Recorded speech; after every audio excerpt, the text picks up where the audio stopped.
The first programs, I'm afraid I'd have to go back and look and see. I mean, I've really enjoyed that aspect of being the director in terms of a curatorial role, because we range over, roughly, as we said, 500 years of music, say, we like to make sure that every season has something that represents all the different facets of our time zone.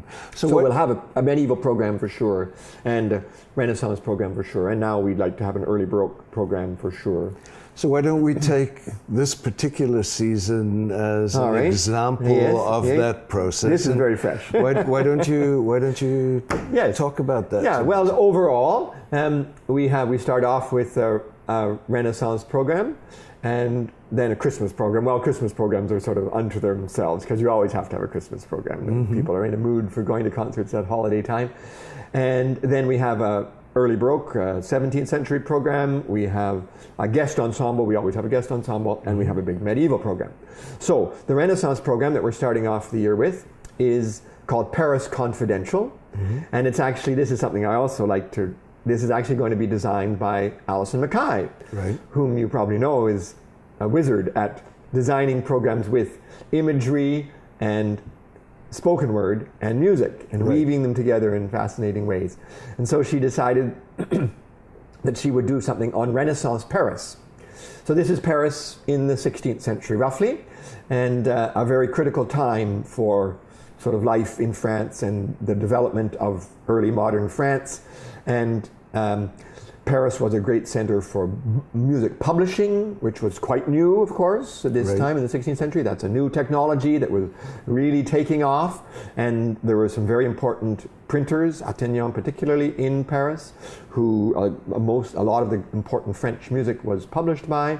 And, you know, you sort of think, well, and how do they do lute music, for instance, which is written in tablature, and all these challenges that this technology, this new, it's a bit like computer apps today. Everyone's going crazy figuring out the best way to make it useful to real people. And that was what kind of was going on, and very much in Paris. Of course, Paris has also been, great sort of intellectual. It's always famous for its university and its book publishing, and the book stalls were already there, you know, the famous Left Bank on the Seine and so on. And it was also, as you know, in a way, France was becoming more centralized. In Italy, it took a long time to talk about the country Italy.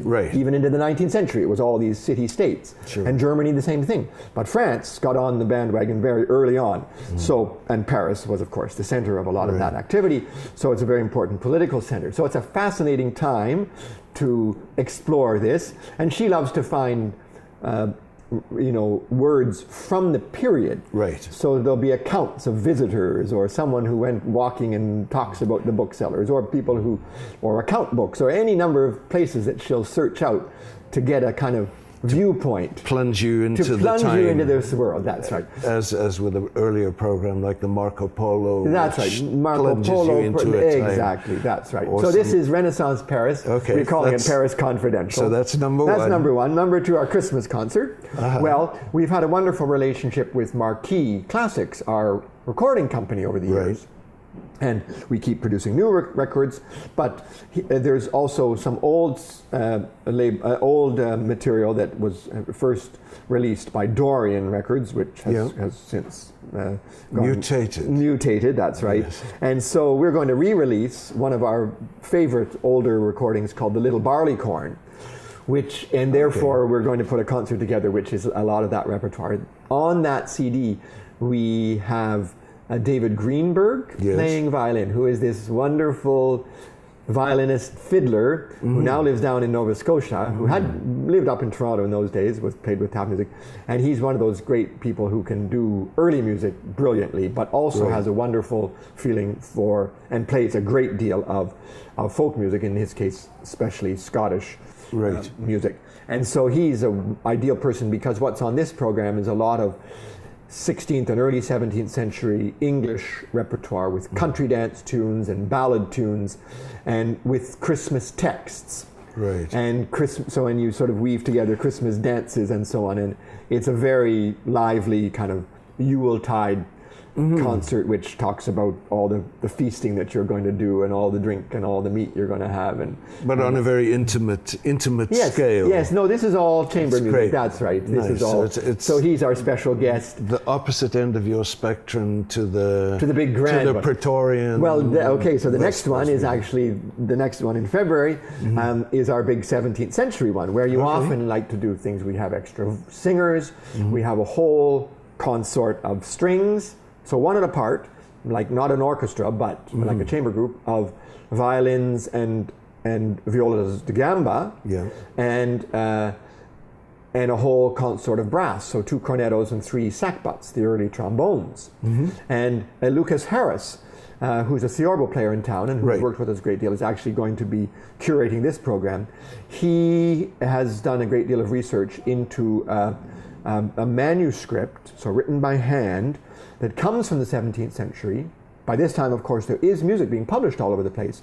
But in this case, it was a minor prince archbishop in a town called Olmutz, or currently in the Czech Republic, who wanted to have music at his small court, which could reflect the grandeur of the imperial court in Vienna.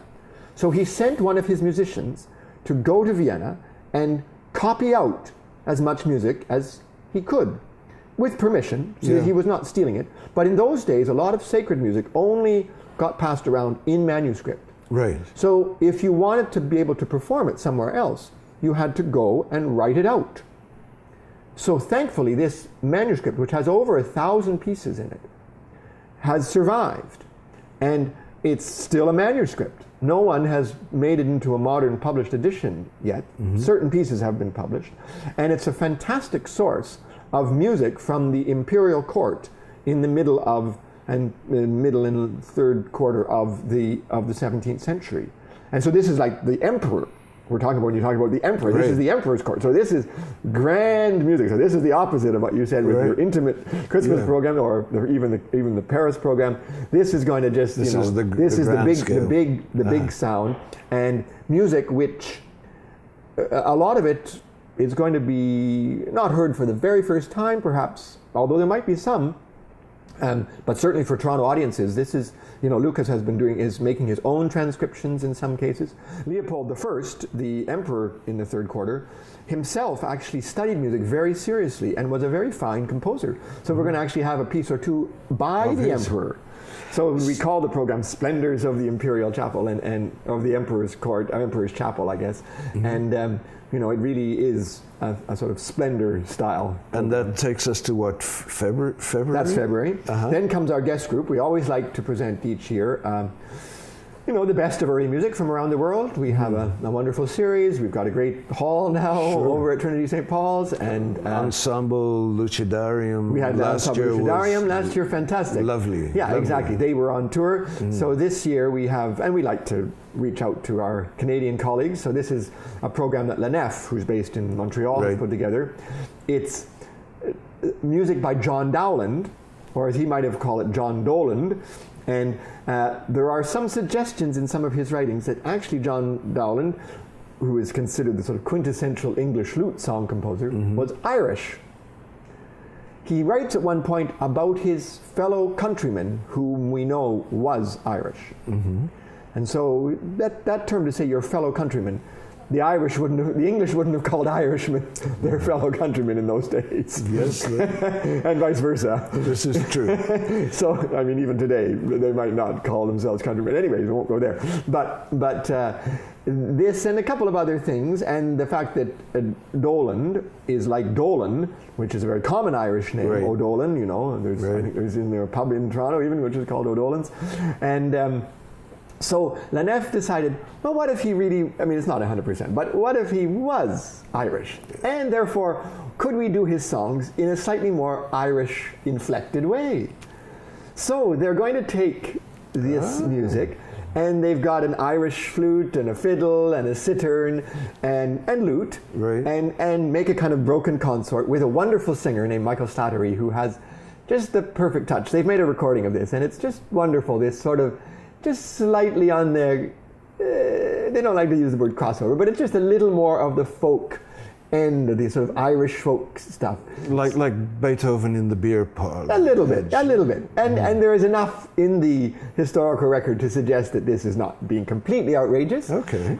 But it's a delightful way of looking at Dowland through a slightly different lens. An Irishman who took the Queen's soup at some point in his... Yes, I mean, we know he was Catholic, of course, and he complains in his own life that he didn't get the advancement at the English court that he had hoped for. Interesting. And his life story is a fascinating one, and there are secrets there that may never be unraveled. But anyways, that's the guest group. That's number 4. That's in late April. And we said we would circle back to Noah Greenberg, and I think this is probably the moment This is to the do moment that. because our big finale to the season is really a big undertaking for us. We're going to stage this piece called The Play of Daniel, the Ludus Danielis, which is, by everyone's estimation, the pinnacle of medieval music theater.